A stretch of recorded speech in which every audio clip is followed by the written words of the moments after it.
आम्भमानंकर उद्धारकर्ता प्रभु जीशुख्रीष्टଙ୍କ सर्वश्रेष्ठ नामरे आपण मानंकु आंतरिक नमस्कार ज्ञापन करे। सदाप्रभु आपण मानक सहवर्ती होई मंगल साधन करंतु। प्रिय बंधुगण, मध्यस्थी प्रार्थना संपर्क रे आम्भे किछि दिन धरी आलोचना करी आसुअछु।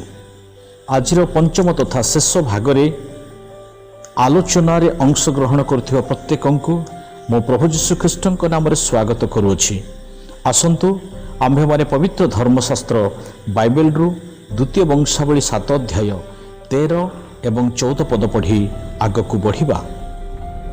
आम्भे वृष्टि नहिबा पई आकाश रुद्ध कले, किबा देश विनाश करिया पई पंगपाल माननकु आज्ञा देले, अथवा आम्भे आपणा लोकमाननक मध्यकु महामारी पठेइले, जेबे आम्भ नामरे विख्यात लोक माने आपण मानकु नम्र करी प्रार्थना करिवे व आम्भर मुख अन्वेषण करी आपणा आपणा कुपथरु फेरिवे, तेबे आम्भे स्वर्गरु शुणिबा व सेमानकर पाप क्षमा करिबा व सेमानक देश सुस्थ करिबा। सदाप्रभु एही पठित शास्त्रांश द्वारा आम्भ मानकु विशेष आशीर्वाद करंतु। आसंतु प्रार्थना करिबा। प्रिय प्रभु जीशु, आम्भे माने मिलित भावरे तुम्भर पवित्र व जीवंत वाक्यर निकटवर्ती हेबा बेले तुम्भे आम्भ मानक सहित कथा कुह। तुम्भर एही वाक्य आम्भ मानकर समस्त त्रुटि गुड़िक को समूले विलोप करू एवं तुम्भ मन मुताबक जीवन काटिबारे सहायक हेउ। जीशुଙ୍କ नामरे मागुअछि पिता, आमेन।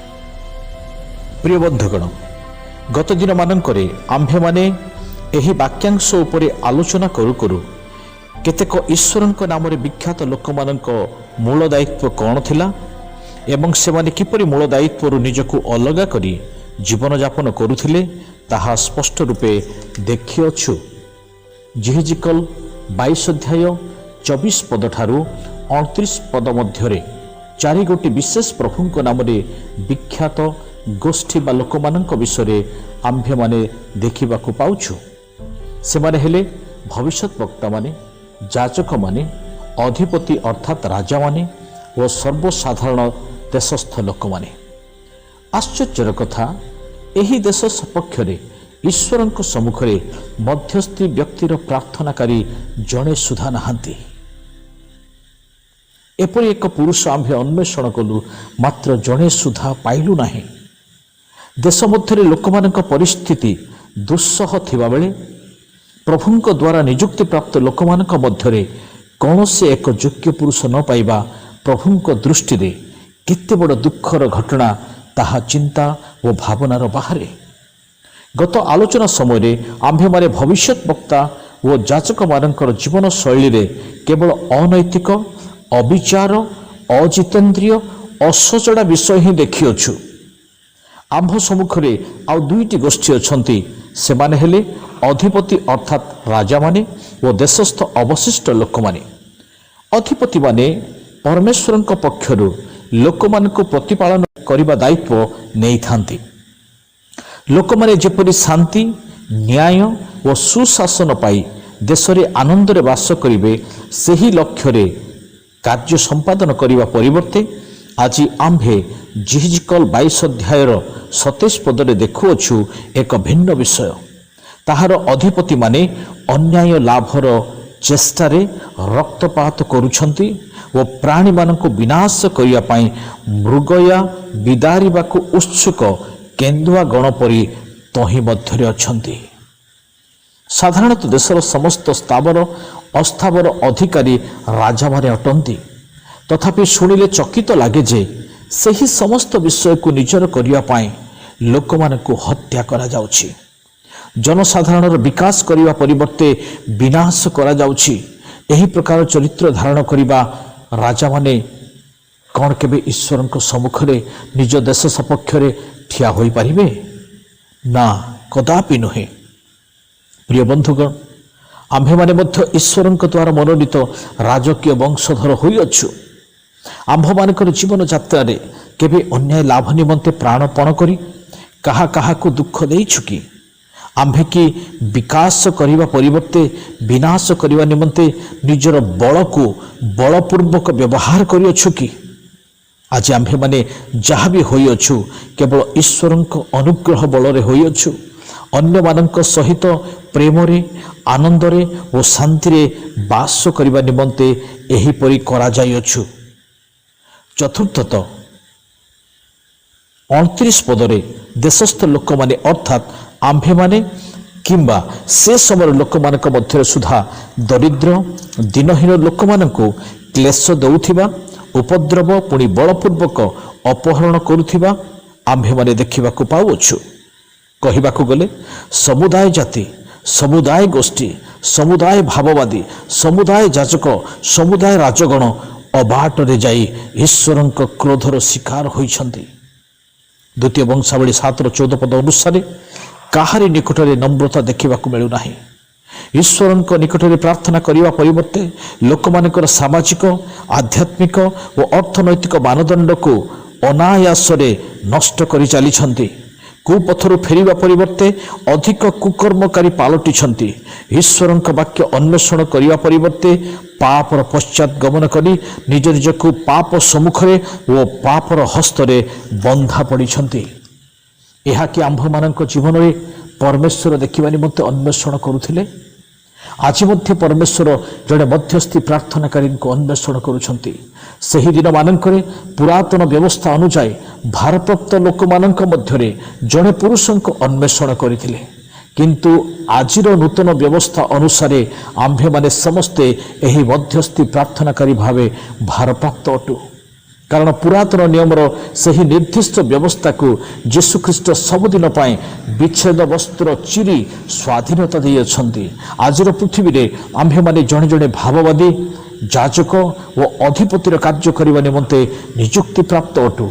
तेबे प्रभुंकर सही समान आशा आज मध्य आम्भ मानक ठारे रखी अछंती। जेबे आम्भे माने आपना आपना को नम्र करी प्रार्थना करू ताहांक मुखर वाक्यानुसार आचरण करी कुपथरु फेरू तेबे स्वर्गर परमेश्वर अवश्य आम्भ मानक प्रार्थना रे मनोयोग करिवे, आम्भ देश को सुस्थ करिवे। एही प्रार्थना निज निमंते आम्भे माने करूनाहु, बरं देश सपक्ष पुणी जो ईश्वर प्रार्थना शुणी आम्भ देश को सुस्थ करने निमंते चाहि बसिछन्ति ताहांक सम्मुखरे प्रार्थना करुथिबारु एहा मध्यस्थी व्यक्तिर प्रार्थना अटे। एहा देशर जनहितर प्रार्थना अटे। एहा कौनसी स्वार्थ लागि करा जाऊ नथिबारु एहा मध्यस्थी प्रार्थना अटे। पाउलंक मतरे एहा प्रसव वेदना तुल्य प्रार्थना अटे। मोसांक तुल्य निज नाम बरं कटा जाऊ अन्य माने रक्षा प्राप्त होंतु।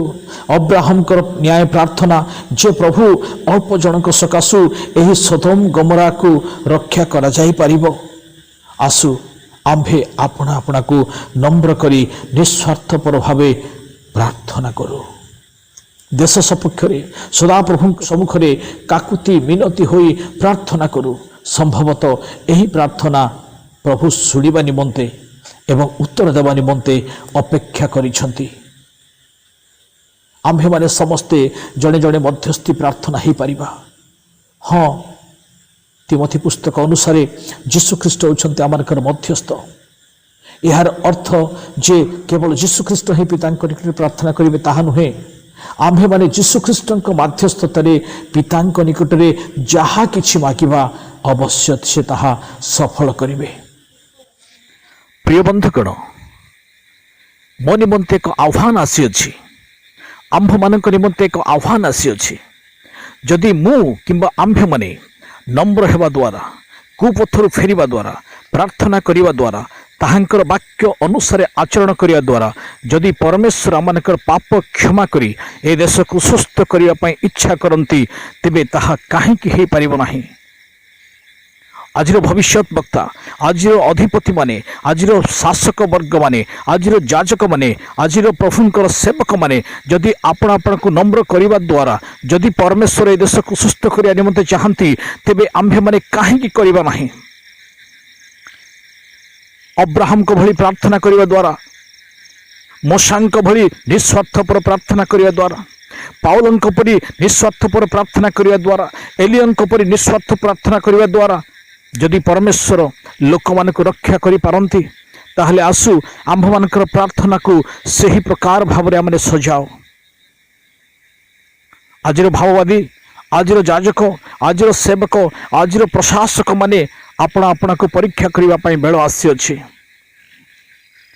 आमर नम्रता गला कुआड़े, आंभ मानकर प्रार्थना जीवन गला कुआड़े, आंभ मानकर वाक्य अनुसार जीवन काटिबा गला कुआड़े। आसु आंभे अपना अपना को परीक्षा करू। जो चैलेंज आम सम्मुखें बर्तमान रखा जाइछि, जो परिस्थिति बर्तमान आम सम्मुखें रखा जाए अछि, एथि निमंते केवल आमे ही मोर जीवन परिवर्तन, मोर मनर परिवर्तन, मोर नम्रता ही ये समस्त विषय को समाधान करि पारिबो। तेणु समस्त गर्व, समस्त अहंकार, समस्त ईर्षा, द्वेष, कूट, कपट, छलना ए समस्त विषय को पछरे पकई आम्भे माने सरल भाव में प्रभुंकर पाद तले निज निजको समर्पण करी प्रभुंक सेवक भाव में, प्रभुंक विश्वासी भाव में, प्रभुंक दासदासी भाव में आसु आपणा को परमेश्वर पाद तले रखु एवं नम्रतार सहित प्रभुंक निकट प्रार्थना करू। दयामय परमेश्वर आंभ मानकर प्रार्थना शुणी आंभ मानकर ए सकल देश को, समग्र सृष्टि को से सुस्थ करने निमंते आशा रखती। आंकर आशा को पूर्ण करवा होछि आंभ मानकर कर्तव्य। प्रभु आम प्रत्येक को यही वाक्य द्वारा आशीर्वाद प्रदान करंतु। आमेन। आसंतु प्रार्थना करिबा। करुणामय स्वर्गस्थ पिता, तुम्भर प्रिय पुत्र यीशु को नाम रे तुम्भ सिंहासन निकट रे देश सपक्ष रे प्रार्थना करूछु। तुम्भर दया दृष्टि पकाई यही विनाशक महामारी समग्र सृष्टि को रक्षा कर। प्रार्थना शुणी धन्यवाद दे यीशु को नाम रे पिता चरण तले यही प्रार्थना उत्सर्ग करूछु पिता।